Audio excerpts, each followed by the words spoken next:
I'm Jim Stewart, and I'm an American historian who teaches and writes about white supremacy from my home base here at Macalester College. I was over at George Floyd's memorial just yesterday, looking at all the reminders, all the memorials, all the flowers, all the objects, all the testimonies, and standing in front of it and asking myself, what should I be doing? And the answer really is what I'm doing right now.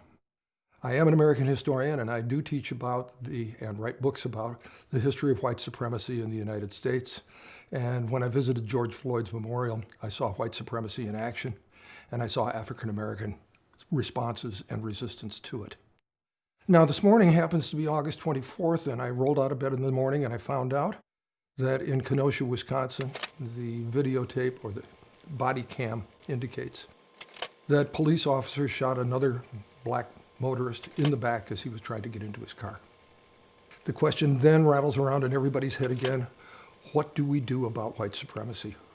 Especially for white folks, and it's white folks that I'm talking to, people who look like me. We white folks are really important in making change happen, and the problem is that we have a hard time in the long run showing up, and that's my worry, and that's why I'm making this video.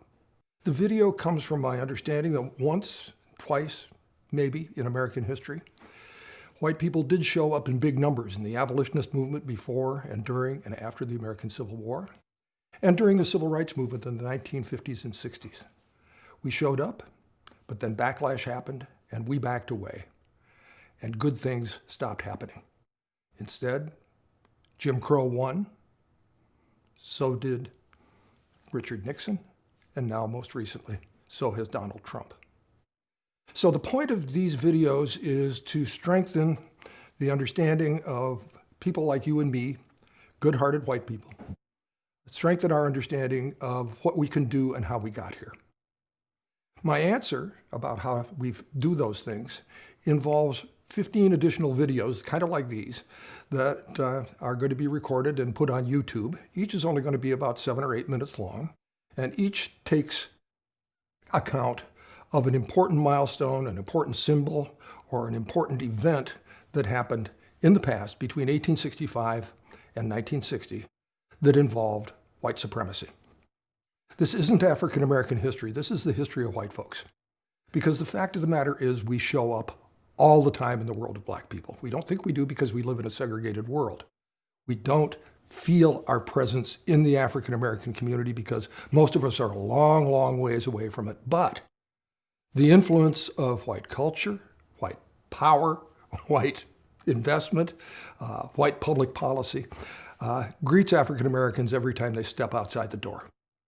To them, the best way to explain it maybe is to see it as white noise. It's the background. It's what reminds you all the time that this is going on. Another way to think about it is to think about it as a law of gravity.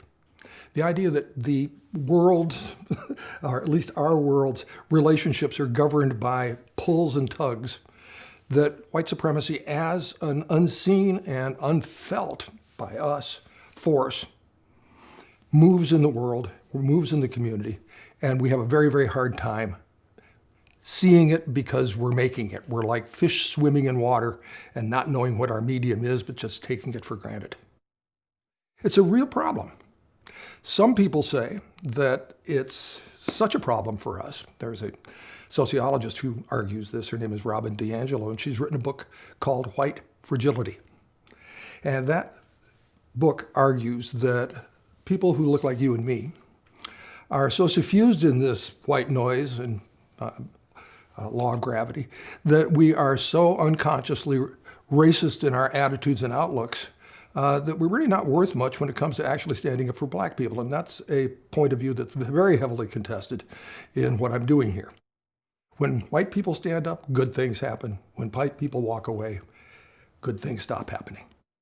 History, I believe, is the way to make sure that we continue to stand up. I have an actual title for this video package, and it's called Jim Stewart's Historical Tonic for Fragile White Folks. Each one of them describes wrenching developments that are usually glossed over in history textbooks. But that's precisely why they are so essential to know about, because they demonstrate that you're not responsible for what happened. That's important. That takes guilt off your back. Back then is somebody else's problem, not yours. They give you a vivid understanding of how and why our ancestors left us in such a god-awful mess. Why you have to wake up in the morning and find out about what happened in Kenosha. You'll also see much more clearly if you look into the past than you've ever seen before the tangles of white supremacy that back then has left to us. And best of all, these videos tell you more than you ever need to know about how to begin unwinding white supremacy. Facing up to our nation's oppressive past and owning it takes a whole lot of courage and a whole lot of tough-mindedness.